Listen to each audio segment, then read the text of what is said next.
people get their homes cleaned by others? How many people get their food cooked by others? How many people leave their kids with nannies so they can go to work? I want you to also understand one key fact in here.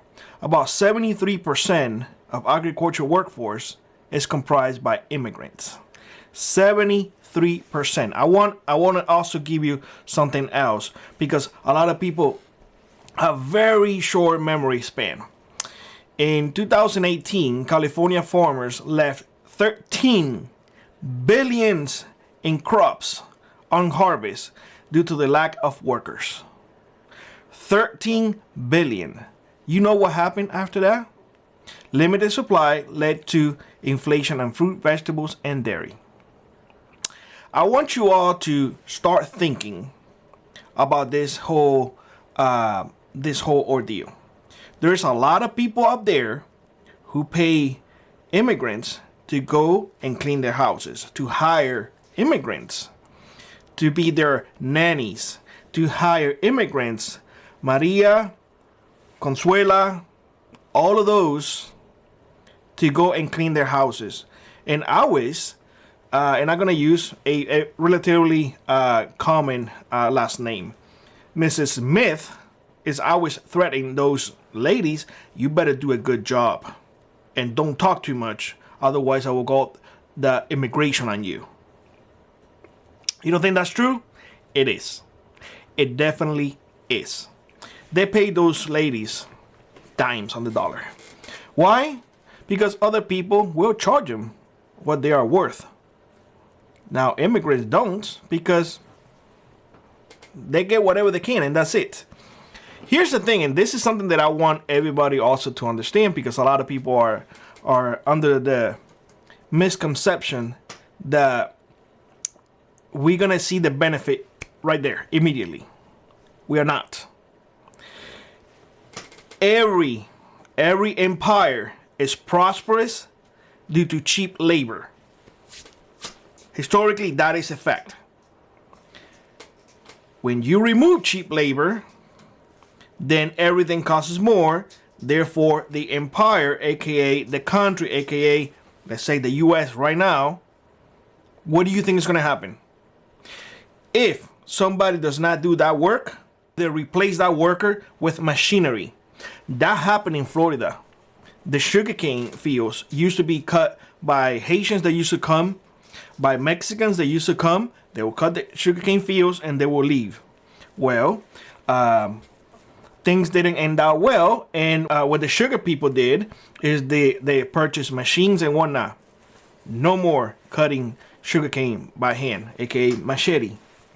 A lot of people there complain, but guess what? Efficiency. That's the only thing you can do, right? Replace humans for machines. It cost the company, during that time, the sugar price went up. Of course, they're going to recoup their money. You think they're not? You think, let me ask you this. You think that if you want an apple, right now, let's say that the apple is 50 cents. Let's say that there is a shortage on apples and you have money. Will you pay $10 for an apple because your son or your daughter is asking you for an apple? Your daughter or son is telling you, Dad, I really want an apple and it's my birthday. Will you pay $10 for that apple? I'm sure you will. I'm sure you will. If you don't have the money, you won't. But if you have the money, you will. Now, here's the other thing, and this is something that I really do want everybody to understand. Demand and supply. When there is no supply and the demand remains the same, prices are going to go higher. Because if I can afford it, I'm going to pay for it. If you can, you can. But the demand is always going to be there. You see what I'm saying? So I want you to consider those things, because a lot of people are just seeing what's in front of them and not seeing beyond what's in front of them. I want you to understand then, when Mrs. Smith, and again I'm using as a very common last name. Nothing in particular. I don't know anybody named Smith, to tell you the truth. But when Mrs. Smith have to get on her knees and clean that poopy toilet, what do you think Mrs. Smith is going to say?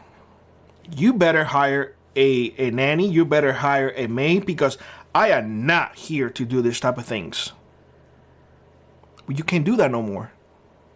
So you're going to have to hire somebody at a price that is going to affect Mrs. Smith going to the club. It's going to affect Mrs. Smith having dinners or Saturday dinners. It's going to affect your standard of living. Plain and simple. Now, I hear all the time, I don't hire anybody. I am a firm believer that if you get something dirty, you better clean it yourself. I am a firm believer that I don't need anybody to serve me. God made me, and I should do everything for myself. But not everybody's the same. I want you to consider this for a second. If you have somebody who is ill and needs to be taken care of, let's say your mom, she's ill, and you are the only child, and all you can afford is to hire an immigrant. That is it. Because you have no more money. And that immigrant that you hire, with no papers, no nothing, is doing an excellent job. Your mother is really happy. She's clean. She's well fed. And everybody's happy. By removing that person from there, now you are required, or not required, but the only option that you have is hire somebody with the credentials and all of that good stuff. And it's going to cost you probably 3 times more money that you don't have.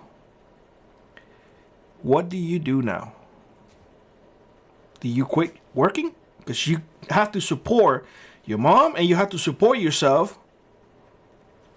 Do you pick an extra job just to pay for that individual, and now you will never see your mom? Do you neglect your mom and let her be in filth, not feeding her, and just let her pass in a bad situation? I want everybody to understand that for every action there are consequences. I'm not saying that those people didn't do something wrong by coming here the wrong way. I'm not saying that. But what I'm saying is that understand that they do things that a lot of people won't do. And I hear the argument of, well, then remove food stamps and people will do it. Going back to the mom example, would you be okay having somebody with all the paperwork in the world attending to your mom and mistreating your mom because they don't want to do that work? Would you be okay with that? Think about that.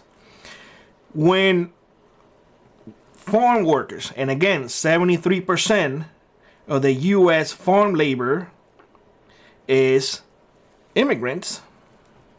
When those immigrants don't show up, billions of dollars will be lost. The farmer is just gonna file it as a loss, and the government, your money, is gonna subsidize that farmer. It happens. The farmer is gonna come back with the tractor, this the entire field, and that's it. If the farmer have to purchase equipment because it doesn't have people, and unless you replace the people with equipment, there's nothing else you can do, that cost is going to be passed on to you. I venture to say that a lot of people will suffer and probably starve because of food shortages at the very beginning, because crops are going to be left in the fields on harvest because there's just nobody, and later on they're going to starve because they won't be able to afford the food. For those of you who have nannies, who those of you who don't like cleaning toilets, who those of you who depend on food prepared by others, if those people are not there, you better brace yourself that you're going to be have to do all of those things. I want you to consider this. Without them, you're going to have to do it. And if you don't want to do it, machines will replace you.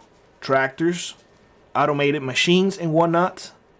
And then you're going to complain now that, well, the immigrants were taking our jobs. Now the machines are taking our jobs.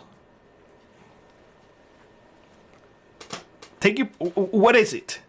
You see what I'm saying? It is not a perfect system. And again, I am saying this. There's no reason for anybody to come here the wrong way. Everybody should come here the right way. But if you remove all of those services, or those people providing a service to you at a cheap labor, be ready to pay.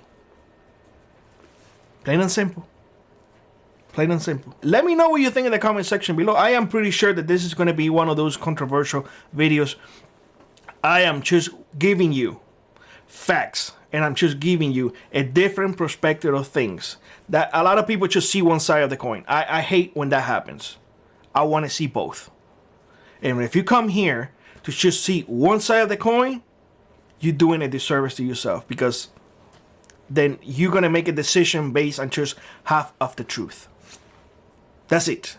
Again, let me know what you think in the comment section below. Like I was rock on, prep on, and I will see you in the next one. Bye-bye, everybody.